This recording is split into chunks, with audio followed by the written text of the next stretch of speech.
विज्ञान के महत्वपूर्ण प्रश्न बताने वाला हूं, जो कि कई बार परीक्षाओं में पूछा गया है। आप लोग इस प्रश्न को जो बताने वाला हूं आज की इस वीडियो में ज़रूर से ज़रूर याद कर लीजिएगा।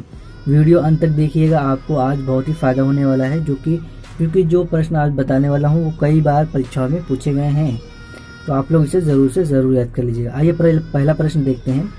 पहला प्रश्न है कि मनुष्य की आँख में रेटिना का क्या कार्य होता है। मतलब इसमें कह रहा है कि मनुष्य का जो आँख है उसमें जो रेटिना जो होता है उसका क्या काम होता है, उसका क्या कार्य होता है, वो हमें बताना है। तो हमें काम बताना है, तो हम उत्तर लिखेंगे, फिर उसके बाद हम लिखेंगे कि क्या काम होता है रेटिना का। तो हम लिखेंगे पहला काम, मनुष्य की आंख में किसी भी वस्तु का प्रतिबिंब रेटिना पर बनता है। तो पहला काम क्या है, जो मनुष्य का आंख है किसी भी वस्तु का प्रतिबिंब, मतलब जो हमें दिखाई देता है वो कहाँ पे दिखाई देता है, प्रतिबिंब जो बनता है वो रेटिना पर बनता है। ये पहला हो गया। फिर इसके बाद एक लाइन और लिखेंगे इसमें, रेटिना पर बने प्रतिबिंब के रूप, रंग एवं आकार आदि का ज्ञान जो होता है वो मस्तिष्क द्वारा होता है। यानी जो रेटिना पर हमारा जो प्रतिबिंब बनता है, जो हमें दिखाई देता है सही से, उसका रंग, रूप, आकार आदि का ज्ञान कहाँ से होता है, मस्तिष्क द्वारा, यानी हमारे दिमाग से द्वारा होता है। ये हो जाएगा हमारा मनुष्य की आंख में रेटिना का क्या कार्य होता है, ये उत्तर हो जाएगा। आप लोग इसे अच्छे से लिख लीजिएगा। फिर अगला आ जाते हैं प्रश्न, जो कि महत्वपूर्ण है, कई बार परीक्षाओं में यह प्रश्न पूछा जाता रहता है हमेशा। प्रश्न क्या है, पहला प्रश्न है कि निकट दृष्टि दोष किसे कहते हैं। या ये हो गया पहला प्रश्न। फिर इसी में प्रश्न पूछा जा सकता है आपसे कि इसे दूर करने के लिए किस लेंस का प्रयोग किया जाता है। मतलब दो प्रश्न, पहले तो निकट दृष्टि दोष किसे कहते हैं ये जान लेते हैं। उत्तर हम लिखेंगे, निकट दृष्टि दोष में व्यक्ति को निकट की वस्तुएं स्पष्ट दिखाई देती हैं, परंतु दूर रखी वस्तु स्पष्ट दिखाई नहीं देती है। ये हो गया निकट दृष्टि दोष की परिभाषा। मतलब इसमें ये बताया जा रहा है कि निकट दृष्टि दोष किसे कहते हैं। माने एक आदमी है जिसे जो है निकट दृष्टि दोष की बीमारी है, तो उसमें होता क्या है। तो क्या इसमें बताया जा रहा है कि जो निकट दृष्टि दोष है, निकट दृष्टि दोष में व्यक्ति को निकट की वस्तुएं दिखाई देती है, यानी जो निकट रखा है वो वस्तु हमें दिखाई देगा, परंतु जो दूर रखा रहेगा वो वस्तु हमें दिखाई नहीं देता है। इसको क्या कहते हैं, निकट दृष्टि दोष कहते हैं। ये आपको यहाँ तक 3 लाइन आपको इसका आंसर हो जाएगा, निकट दृष्टि दोष का। निकट दृष्टि दोष किसे कहते हैं। फिर इसी में पूछा जा रहा है कि इसे दूर करने के लिए किस लेंस का प्रयोग किया जाता है। हम यहाँ पे लिखेंगे उसी के आगे कि इसे दूर करने के लिए अवतल लेंस का प्रयोग किया जाता है।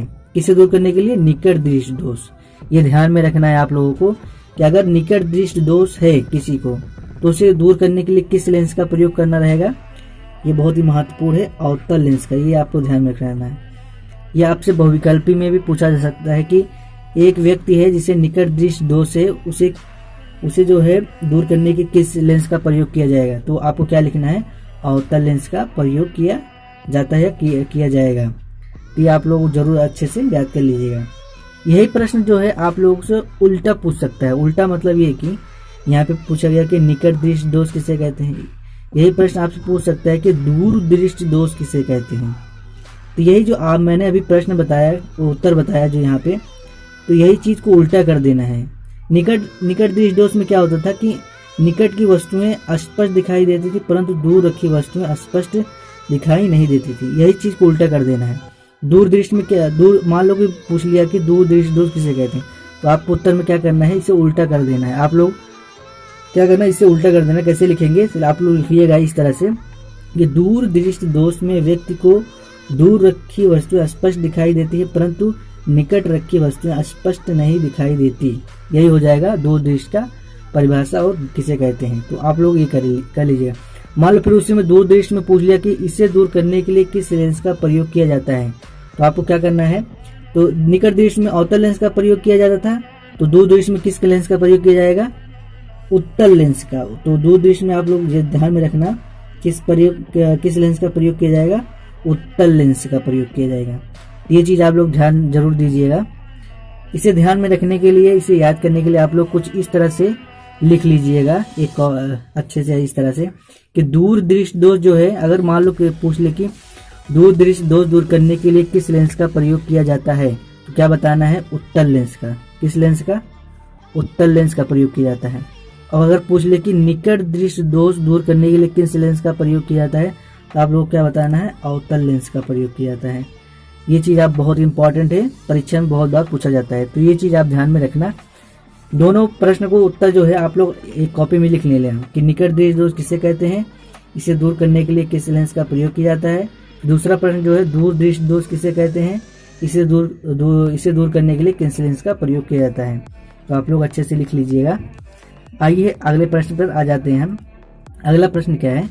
अगला प्रश्न है कि एक व्यक्ति के चश्मे में उत्तल लेंस लगा है, मतलब जो है एक आदमी है उसके चश्मे में जो क्या लगा है? उत्तल लेंस लगा है। बताइए उस व्यक्ति की आंख में कौन सा दोष है। यानी बताना ये है कि एक व्यक्ति है उसके चश्मे में जो है, और बताना है कि उसकी आंख में कौन सा बीमारी है, कौन सा दोष है। तो उत्तर लिखेंगे हम, यदि व्यक्ति के चश्मे में उत्तल लेंस लगा है तो व्यक्ति के नेत्र में दूर दृष्टि दोष है। क्योंकि अभी हमने यहाँ पे जाना कि जो है दूर दृष्टि दोष क्या होता है?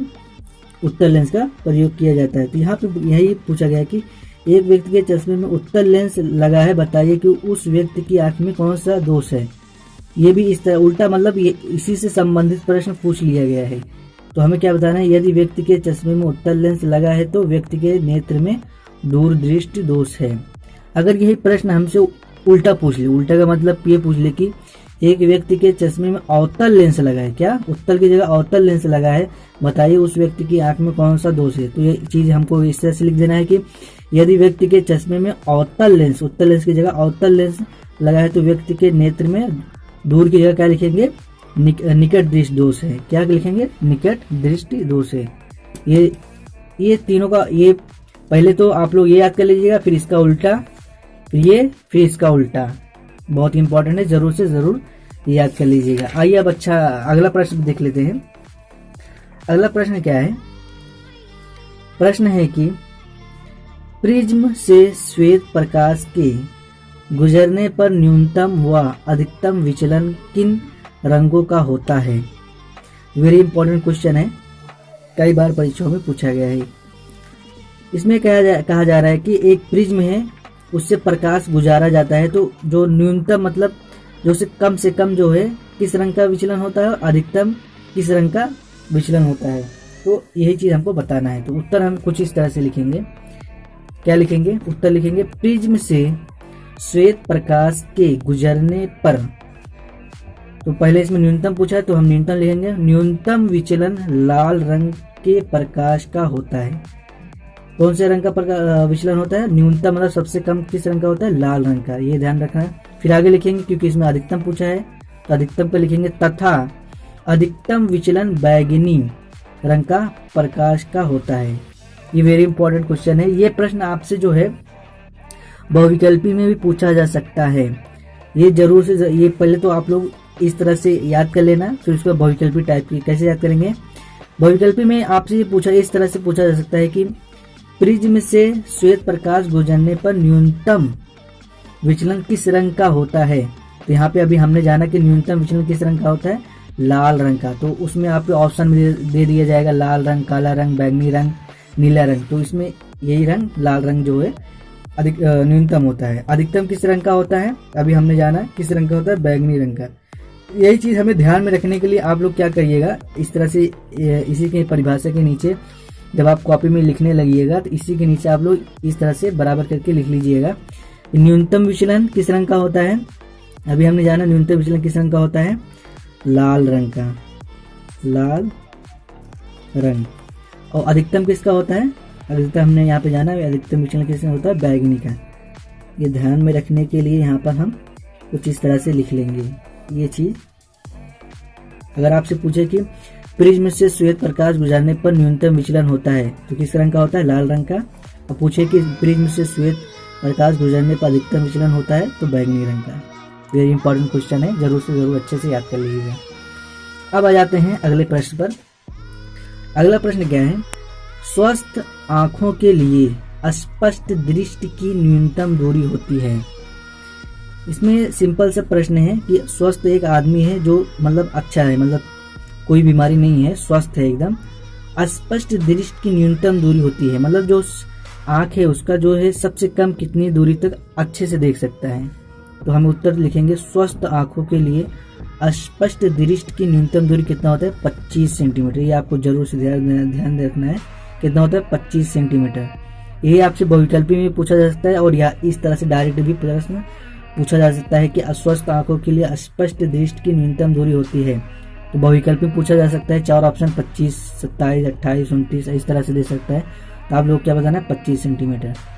यही प्रश्न मान लो अगर आपसे पूछ ले कि स्वस्थ आंखों के लिए अधिकतम दूरी कितना होता है, जैसे इस तरह से पूछ ले कि स्वस्थ नेत्र के लिए दूरबिंदु स्थित होता है, वही प्रश्न है, मतलब एक ही है दोनों का।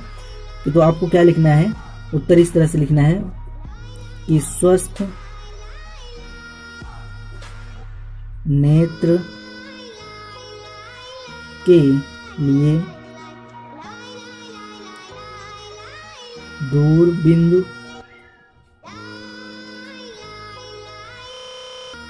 अनंत पर स्थित होता है। ये हो जाएगा उत्तर। अगर आपसे पूछे न्यूनतम तो 25 सेंटीमीटर बताना है, और पूछे दूरबिंदु या अधिकतम दूरी बताए तो आपको बताना है अनंत पर। ये चीज आपको ध्यान में रखना है। इसके याद करने के लिए आप लोग क्या करिएगा, इस तरह से डब्बा बना लीजिए जैसे यहाँ पे आपने बनाया, इस तरह बना लीजिएगा। न्यूनतम जब पूछे कि न्यूनतम बराबर 25 सेंटीमीटर, और पूछे अधिकतम या फिर पूछे कि दूरबिंदु, एक ही मतलब हुआ, दूरबिंदु पूछ ले या फिर अधिकतम पूछ ले, दूरबिंदु या फिर अधिकतम, तो आपको क्या बताना है अनंत पर। कितना होगा अनंत पर। ये चीज आपको ध्यान में रखना है। तो ये थे आज के कुछ महत्वपूर्ण प्रश्न, जो कि जितने भी प्रश्न मैंने आपको बताया ये सभी प्रश्न जो है हर बार परीक्षा में पूछे गए हैं। इन सभी प्रश्नों को आप लोग क्या करिएगा, कॉपी में अच्छे से लिखकर अच्छे से याद कर लीजिएगा। उम्मीद करता हूँ ये वीडियो पसंद आए। वीडियो अगर पसंद है वीडियो को लाइक कर दें, सब्सक्राइब कर दें। कोई भी अगर आपका प्रश्न है तो हमें कमेंट करके पूछ सकते हैं। मिलते हैं अगली वीडियो में, तब तक के लिए।